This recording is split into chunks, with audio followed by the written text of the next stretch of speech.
Hello, I'm ScuffyTheDolphin, and welcome to the ScuffyTheDolphin Show, where I review movies, TV shows, video games, and whatever the hell else I want to talk about. Now let's talk about Cartoon Network.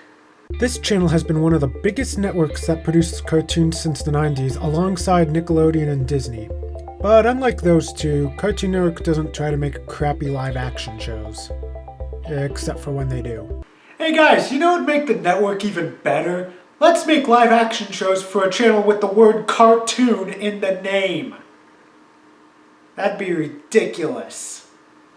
With the many eras of the network's history, many of their shows have not only been good but well-known, critically acclaimed cartoons. From their early days with shows like Dexter's Lab and Powerpuff Girls, the 2000s with the likes of Samurai Jack and Foster's Home, and the early 2010s with some of their best stuff in years like Adventure Time and Regular Show, many of Cartoon Network's shows have either stood the test of time or become some of their best recent hits.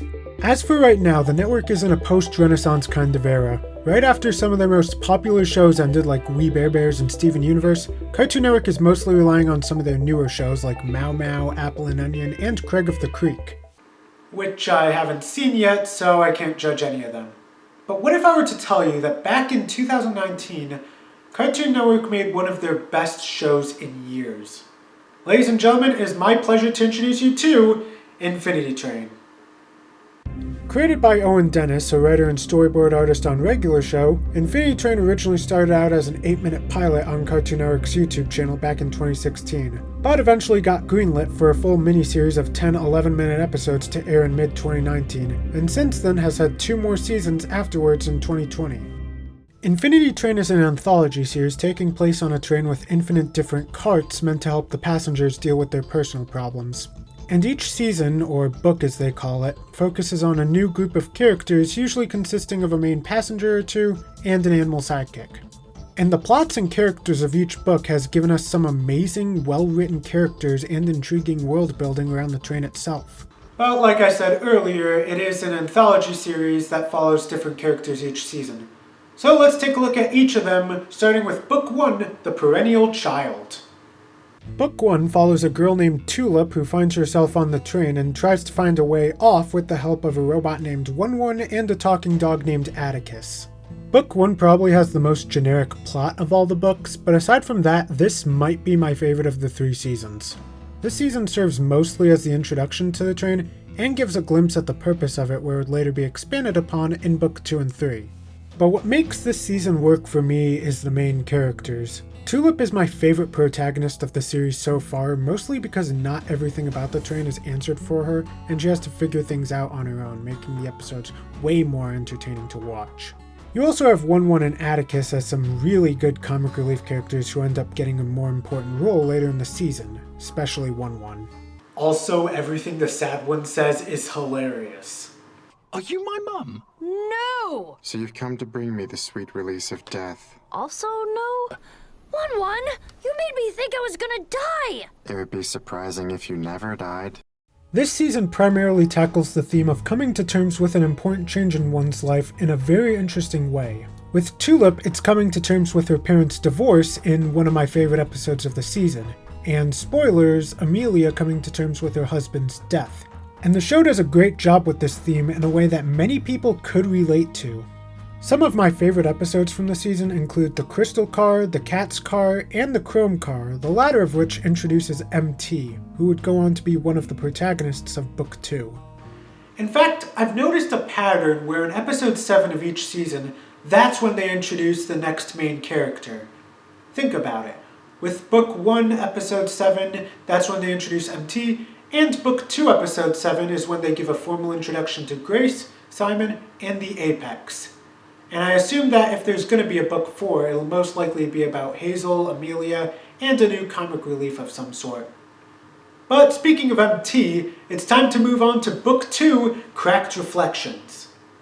Book 2 follows MT as she goes around the train trying to evade the Mirror Police, and eventually runs into Jesse, a new passenger who she agrees to help get his number down so he can get off the train, and MT can have Alan Dracula, their dear friend, all to herself. This might be my least favorite season of the 3, but not by much. It's still a really good season. The main cast of the season consists of MT, new character Jesse, and new comic relief Alan Dracula. I just figured out what I'm going to name my son. If I actually have a son. This season very much expands on MT's story from episode 7 of season 1, where now she's trying to discover who she is and where she's meant to go at this point. Stay on the train and just keep running from Nolan Sorrento and Dean Armitage here, or try to find a way off the train and live her own life. You also have Jesse, who I remember when I first started watching this season, I thought I was gonna hate him. He just had a very annoying attitude and was kind of a jerk. I needed to remind myself that this is what the train does. It helps people work through what they need to work through to be a better person. Eventually we learn about why he's on the train, with learning to stick up for himself against crappy people, which, like the last season, is a message a lot of people can relate to. And then there's Alan Dracula, who is the first silent main character, but still a hilarious one to have around. He basically does whatever the plot needs him to do in the moment, which can be pretty funny. It's insane to see what this dude can do sometimes. I just love Infinity Train's comic relief characters. With 1-1, Atticus, and now Alan Dracula, I can't wait to talk about Season 3's comic relief. But one thing this season does better than the other two is the atmosphere. I'll get more into the overall animation later, but Season 2 in particular has some amazing and creative looking carts on the train. The family tree car, the map car, and the lucky cat car, just to name a few, have an incredibly great look to them. Although I will say that this season does have the weakest villains of the entire series, namely the Reflection Police, Agents Mace and Steve. The problem with them is that there's not much to them in terms of being bad guys. They're just agents doing their jobs. They do help provide some interesting world building in terms of the rules of reflections, and the voice actors Ben Mendelsohn and Bradley Whitford do a great job, but other than that, they're just the run-of-the-mill police looking to arrest one of the main characters. But you know what's not run-of-the-mill? Spoiler alert! Their death scenes. They have some pretty gruesome deaths that you wouldn't expect to see on a kid's show, let alone anything on Cartoon Network. But other than that, it doesn't really get worse than that, right? After Season 2 ended, HBO Max became a thing, and with it, Book 3 was announced as an HBO Max exclusive. So for the final season of the series so far, here is Book 3, Cult of the Conductor, or as my boy Alexander Hamilton would call it, oh shit. Book 3 follows Grace and Simon, the leaders of the team The Apex, as they get separated from the rest of the group and have to get back to them on their own. On their way, they meet Hazel, a little girl who has a number, but for some reason isn't glowing like everyone else's has. Along with her is her gorilla friend Tuba, and the two of them join Grace and Simon to get back to the rest of the team, while Simon plans to take out Tuba on the way at some point. One thing you have to know about this season is that it gets dark. I won't go into spoilers yet, but it does some pretty interesting stuff with its plot. The other two seasons mostly had the same premises in terms of getting someone's number down and getting off the train. This one is, we need to get back to the rest of the team and get our numbers up. And as for the characters, holy crap do they go through some interesting development. Grace has a really interesting arc where she starts to look back at her problems and why she got on the train in the first place, and eventually finds her numbers starting to go down. The opposite of what she wants, but exactly what she needs to do. As for Hazel, Simon, and Tuba, I have to get to them in spoilers. You'll see why in a little bit. In terms of the train carts, there are some pretty cool ideas with them, but you can tell that the different carts were not a main priority with this season, resulting in some of the weakest carts of the series. Not to say that they're bad, some of my favorites are the jungle car, the color clock car, and the campfire car. But like I said, you can tell that with this season, the writers were really focused on telling a different kind of story than the first two seasons did. However, this is the part of the review where I really have to get into spoilers. So if you haven't seen Season 3 of Infinity Train yet, go watch it on HBO Max now. It is worth the subscription alone. If you haven't seen it but still want to continue on with this video, skip to this part to skip the spoilers. So with that said, let the spoilers commence in 3, 2, 1. Holy shit, Simon. This guy goes through some insane transformations throughout the season. He first starts out with the goal of killing every denizen, which at the beginning we think that goal is going to change at some point. What are denizens, you ask? They're the ones who aren't exactly human but help passengers in one car get to the next one. Some of them include Alan Dracula, Atticus, maybe the cat, and Tuba. And during the first half of the season, we do get some of Simon's backstory, and he even has an opportunity to save Tuba and redeem himself. But instead, he decides to pull a Mufasa on her halfway through the season when he's given the chance. And the strange part is, he doesn't even hide it. He has the opportunity to tell Grace and Hazel, "Oh, I tried to save her, I just couldn't." But no, he just flat out admits, "Yep, I killed her. I'm an irredeemable bastard now."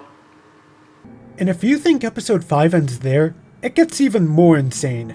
Hazel predictably runs out of the car crying, and when Grace goes after to comfort her... Hazel...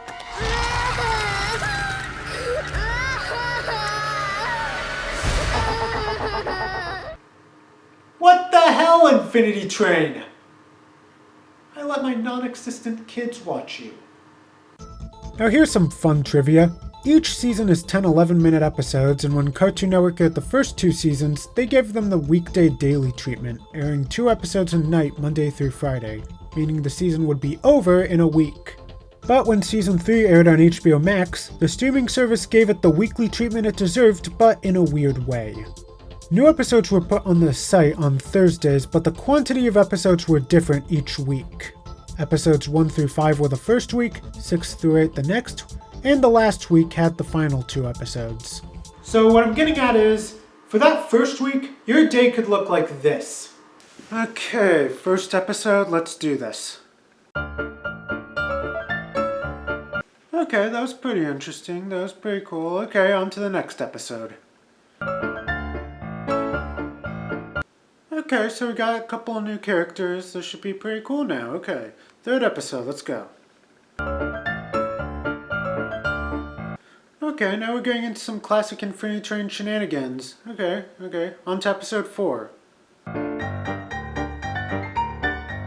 Okay, we're getting some pretty cool development for Simon. Should be very interesting. Last episode of the day, let's do this.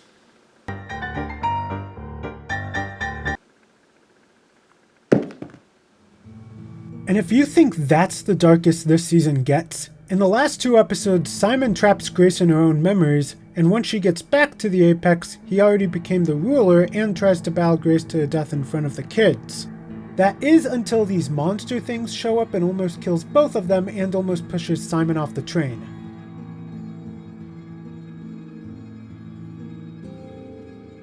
However, just in the nick of time, Grace saves Simon from falling off the cliff just in time for Simon to be redeemed.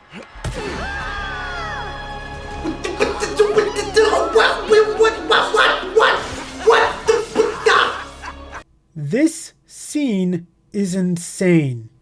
Simon has the moment to possibly maybe get some small amount of redemption, but instead he decides to go full irredeemable bastard and kill Grace and get the most amount of numbers we see in the series. Even more so than Amelia in the season 1 finale. Grace does end up surviving because of origami birds from the previous episode, but Simon?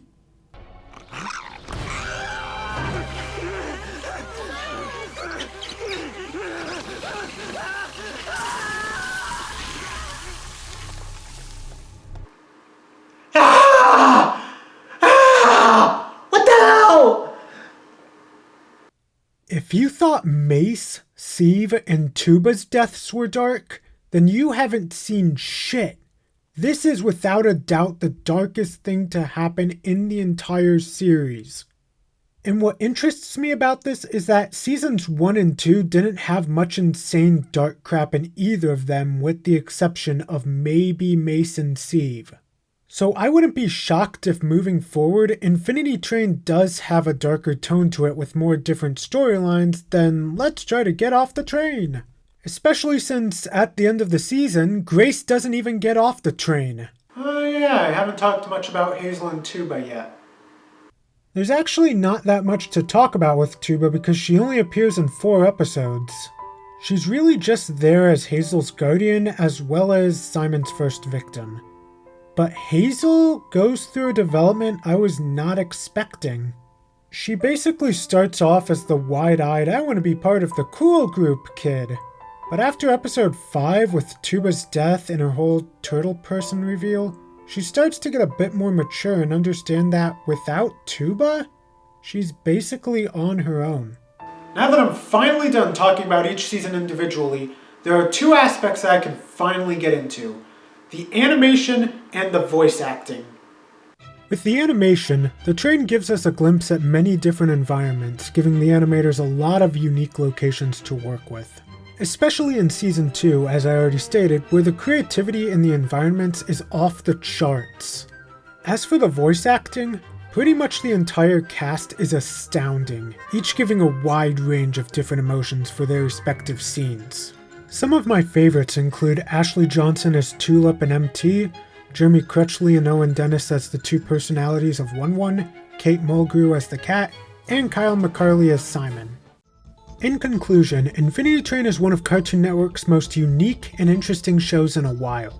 With its relatable themes, well-written characters, and unique locations, it's one of those shows that you can really get into from start to finish. Unfortunately, right now, it's very questionable whether or not we will see a book 4, and most likely won't happen unless a lot of people watch the show on HBO Max. But if you're interested in why this show is beloved by so many, then go watch Infinity Train. And if this video didn't convince you to do that, I don't know what will. I'm Scuffy the Dolphin, and I'll see you next time on the Scuffy the Dolphin Show.